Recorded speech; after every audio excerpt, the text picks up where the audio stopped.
इस वीडियो का उद्देश्य केवल मनोरंजन है। हम किसी भी प्रकार के अंधविश्वास को बढ़ावा नहीं देते हैं। इस वीडियो का क्रेडिट है ड्रीमटॉन।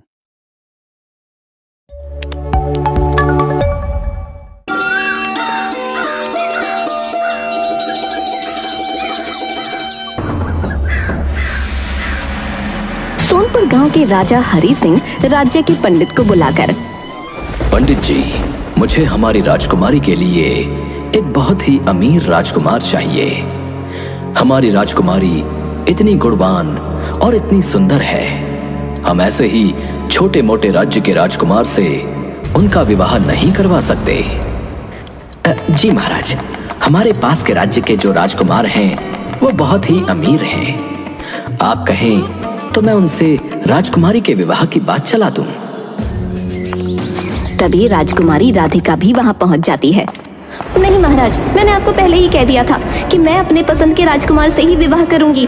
मुझे किसी भी ऐरे गैरे से विवाह नहीं करना।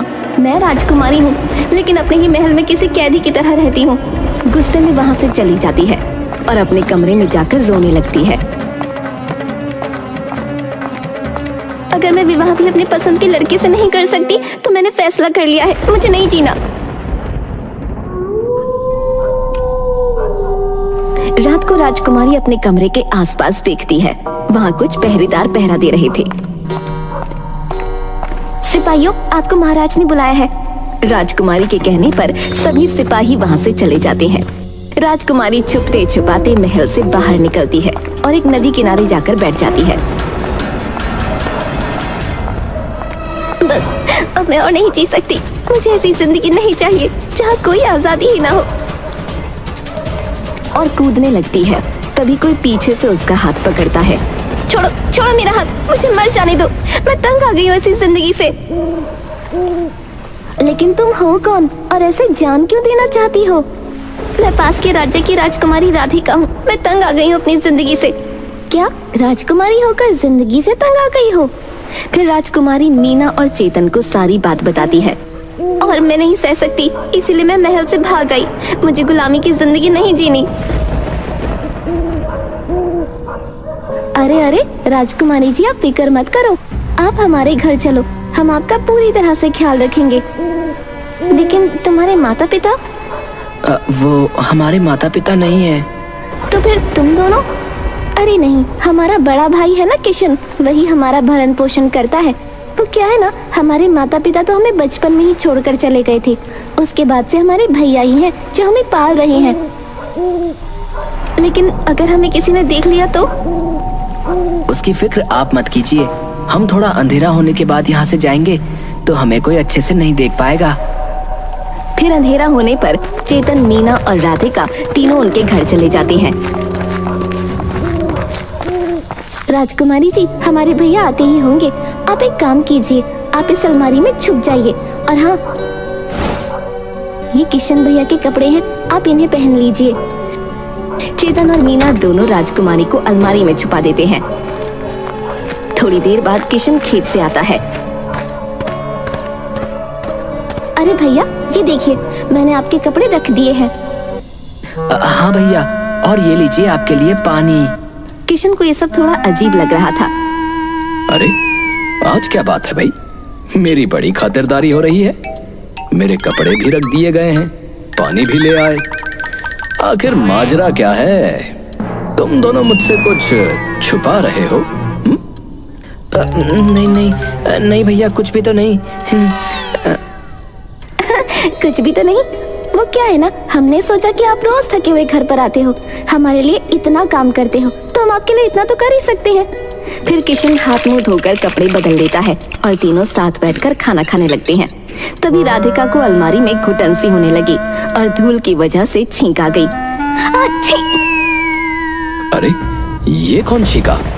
चेतन और मीना दोनों एक दूसरे की तरफ देखते हैं। अच्छी, ओ भैया, आजकल ठंड बहुत बढ़ रही है ना, तो बस इसलिए छींक आ रही थी। अच्छी। किशन मीना की बात पर यकीन कर लेता है। राजकुमारी जी को तो ले आए, लेकिन उन्हें भी तो खाना खिलाना पड़ेगा। वो तो है, लेकिन भैया यहाँ से हटे तभी तो खाना खिला सकते हैं ना। ये लड़का कितना शांत और सुंदर है। पिताजी पैसों के चक्कर में ऐसे ही राजकुमार ढूंढ रहे थे, लेकिन ये तो किसान के वेश में असली राजकुमार है। चेतन को एक तरकीब सूझती है। चेतन मीना के कान में धीरे से फुसफुसाता है। मीना भी उसकी बात सुनकर खुश हो जाती है। अरे क्या हुआ? मेरे पेट में बहुत तेज दर्द हो रहा है। क्या पेट में दर्द हो रहा है? थोड़ी देर रुक, मैं तुझे जीरे वाला पानी दे देता हूँ, अभी ठीक हो जाएगा। नहीं नहीं भैया, जीरे के पानी से कुछ भी नहीं होगा। मुझे वैद्य जी के पास ले चलो, बहुत दर्द हो रहा है। अरे लेकिन तुझे अचानक इतना दर्द कैसे होने लगा? वही तो मेरी समझ में नहीं आ रहा भैया, आप चलो जल्दी से। किशन और चेतन बाहर चले जाते हैं और इधर मीना राजकुमारी को खाना खिला देती है। तुम्हारे भैया ही अकेले पूरा काम संभालते हैं? हाँ राजकुमारी जी, हमारे भैया खेत और हमारा भी सारा खर्चा सब अकेले उठाते हैं। राजकुमारी मीना की बात सुनकर किशन से और ज्यादा प्रभावित होने लगी। चलिए राजकुमारी जी, अब आप फिर से छुप जाइए। राजकुमारी फिर से अलमारी में छुप गई। इधर किशन और चेतन दोनों वैद्य जी के पास जा रहे थे। अब तक तो राजकुमारी जी ने खाना खा लिया होगा। भैया चलो अब घर चलो। अरे पर क्यों? तेरा पेट दर्द? अरे अब वो अभी ठीक हो गया ना। ऐसे कैसे? अभी तो इतना तड़प रहा था और अब अचानक ठीक हो गया। एक बार वैद्य जी को दिखाते हैं। नहीं नहीं, अब जरूरत नहीं है, मैंने कहा ना मैं ठीक हो गया हूँ। ठीक है भाई, तो चलो फिर। किशन और चेतन दोनों घर पहुंचते हैं। तभी अचानक किशन की नजर झूठी थालियों पर पड़ी। अरे मीना, हम तो सिर्फ 3 ही लोग हैं, पर फिर ये चौथी थाली किसकी है भाई? अब तो पकड़े गए। अरे वो क्या है ना भैया, इस थाली में सब्जी धुल गई थी तो मैं इसे भी साफ करने के लिए ले गई। अगले दिन किशन फिर से खेतों पर चला जाता है और चेतन, मीना और राधिका तीनों घर पर होती हैं। मैं तो मरी गई थी उस अलमारी में, अगर मैं और थोड़ी देर वहाँ रहती तो मेरा तो दम ही निकल जाता। अच्छी। चेतन और मीना राजकुमारी की बात सुनकर जोर जोर से हंसने लगते हैं। फिर राधिका घर में चारों तरफ देखती है।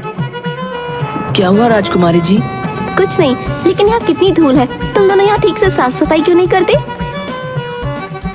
अरे इस मीना को ना ठीक से साफ सफाई करना ही नहीं आता है। मीना शर्म से सर झुका लेती है। कोई बात नहीं मीना, आज हम तीनों मिलकर पूरे घर की साफ सफाई करेंगे और शाम तक राजकुमारी चेतन और मीना के साथ मिलकर पूरे घर को बिल्कुल साफ सुथरा बना देती है।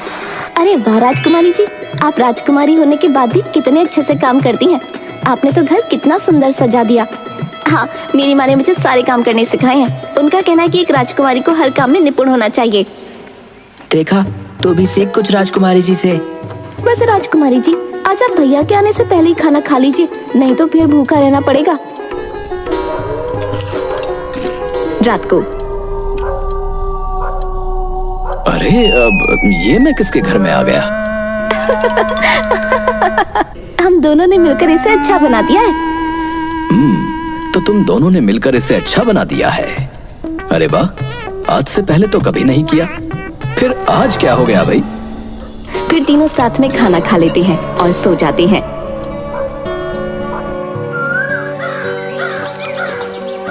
मैं खेत जा रहा हूँ, ठीक है? चेतन, आज तो हम राजकुमारी जी से बहुत सारी बातें करेंगे। फिर दोनों जाकर राजकुमारी की अलमारी खोल देते हैं। फिर तीनों बैठकर बहुत सी बातें करते हैं। वैसे तुम्हारे माँ पिताजी कब इस दुनिया से चले गए? हम तो बहुत छोटे थे और भैया हम जितने, तब सांप के काटने से माँ और पिताजी दोनों चल बसे। तीनों को बातें करते करते शाम हो जाती है। आज तो खेत का काम जल्दी हो गया, आज तो जल्दी घर जाऊंगा। और थोड़ी ही देर में किशन घर पहुंच जाता है तो सामने राजकुमारी को बैठा हुआ देखता है। अरे ये कौन है? अरे बाप रे, आज तो दरवाजा ही लगाना भूल गए। चेतन जल्दी से जाकर दरवाजा बंद कर देता है। अरे क्या हो रहा है ये सब? कोई तो मुझे बताओ कुछ। किशन भैया, आप गुस्सा मत करना, लेकिन इधर राजमहल में कुछ सिपाही राजा के सिंहासन के सामने मुंह लटका कर खड़े थे। महाराज, हमने राजकुमारी को पूरे राज्य में छान मार लिया, लेकिन उनका कहीं भी पता नहीं चला महाराज। देखा महाराज, हमने आपको कितनी बार कहा था कि राजकुमारी जी को उनके जीवन के निर्णय खुद लेने दीजिए। अब देख लिया ना क्या परिणाम हुआ। पता नहीं मेरी बच्ची किस हाल में होगी। हाँ रानी साहिबा, मुझे क्षमा कर दीजिए, मुझसे भूल हो गई। महामंत्री जी, आप आसपास के राज्यों में भी खबर फैला दीजिए और राजकुमारी जी का चित्र सभी जगहों पर लगवा दीजिए और हर जगह ढिंडोरा भी पिटवा दीजिए। जी जी महाराज जी। चलो सिपाहियों।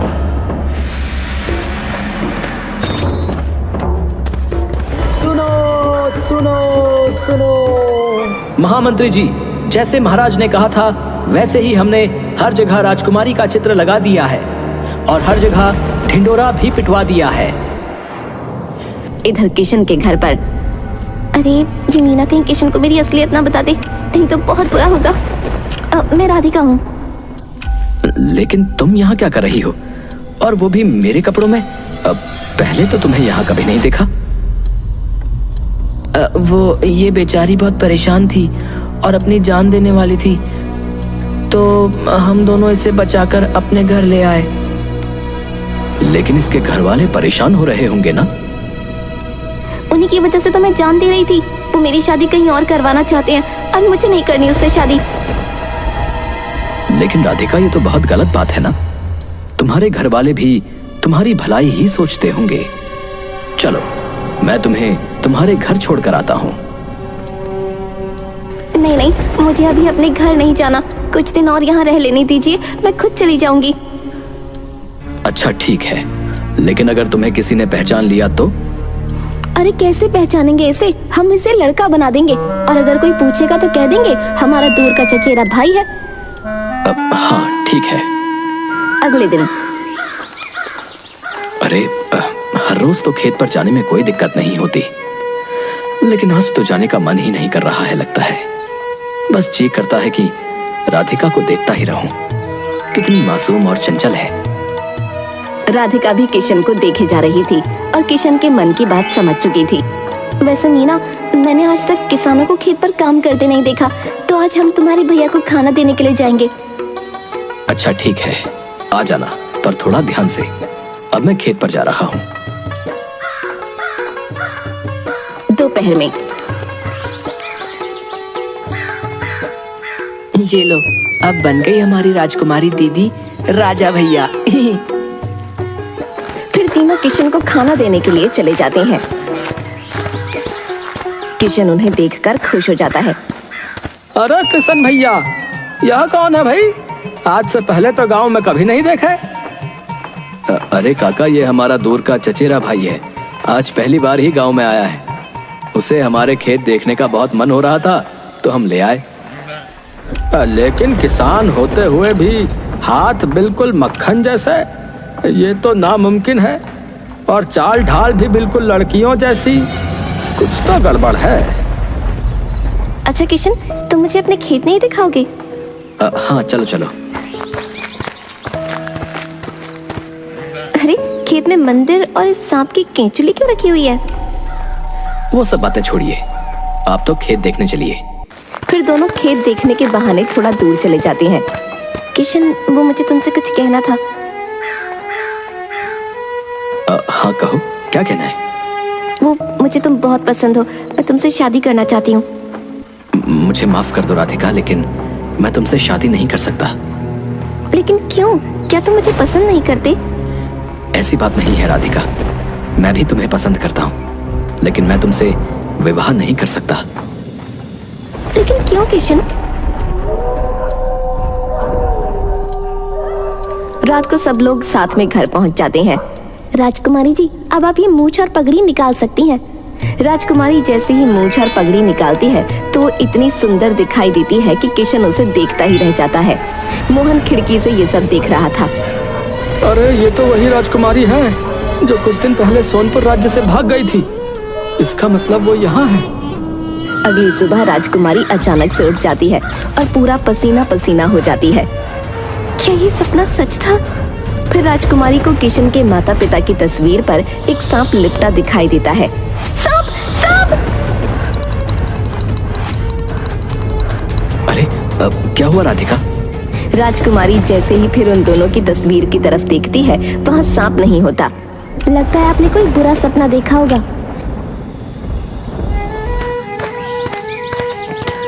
आज तो मैं राधिका के लिए ये चमेली का गजरा लेकर जाऊंगा, उन्हें बहुत पसंद आएगा। लेकिन जब किशन घर पहुंचता है तो देखकर हैरान हो जाता है। अरे क्या हुआ मीना, चेतन, तुम दोनों इतना परेशान क्यों हो? भैया वो राजकुमारी जी कहीं नहीं मिल रही। क्या? लेकिन राधिका कहाँ जा सकती है? भैया हमने आपसे झूठ कहा था, वो एक राजकुमारी है।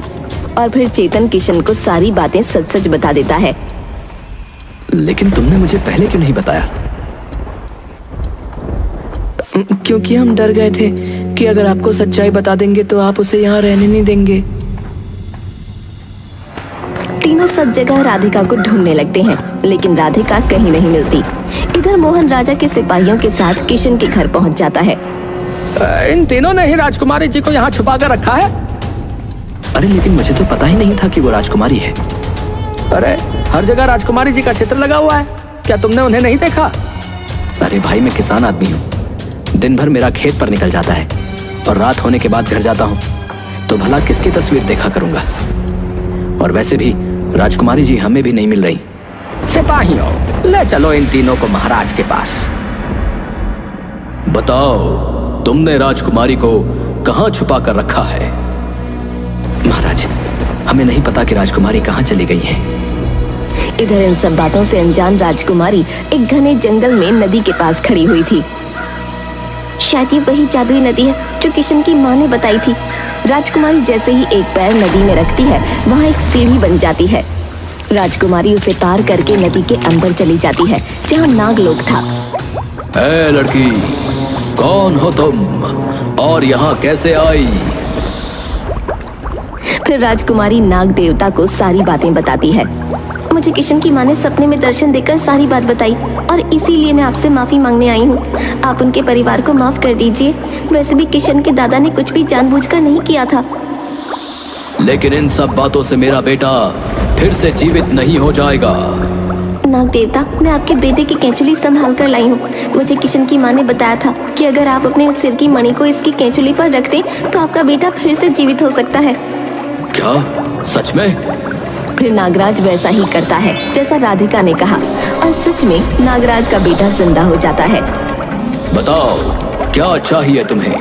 मैं चाहती हूँ आप किशन के परिवार को आपके शाप से मुक्ति दे दें। ठीक है, अब हम में से कोई भी नाग किशन के परिवार को कोई नुकसान नहीं पहुंचाएगा। जब राजकुमारी फिर से किशन के घर पहुंचती है, तब उन्हें सारी बातें पता चलती हैं। वो दौड़ती हुई महल में पहुंच जाती है। पिताजी, आपने किशन और उनके भाई बहन को बंदी क्यों बनाया है? उन्होंने मेरी जान बचाई है। इतने दिन मुझे अपने घर पर नाजों से रखा, आपने उन्हें ही बंद कर दिया। मुझे माफ कर दो बेटी, लेकिन मैं तुम्हारे लिए बहुत अधिक चिंतित हो गया था। सिपाहियों, उन तीनों को मुक्त कर दो। बेटा, मुझे अपनी भूल का एहसास हो चुका है। तुम जिससे विवाह करना चाहती हो उससे कर सकती हो। पिताजी, मैं किशन से शादी करना चाहती हूँ। वो किसी राज्य का राजकुमार नहीं, लेकिन अपने मन से राजकुमार है। लेकिन राजकुमारी जी, मुझे पता है कि तुम मुझसे विवाह इसलिए नहीं करना चाहते क्योंकि तुम्हें डर है कि शादी के बाद मुझे भी कोई नाग डस लेगा। लेकिन इस बात की फिक्र तुम मत करो। मुझे तुम्हारी माँ ने अपने सपने में आकर सब कुछ बता दिया था, और फिर वो उन्हें सारी बातें बताती है।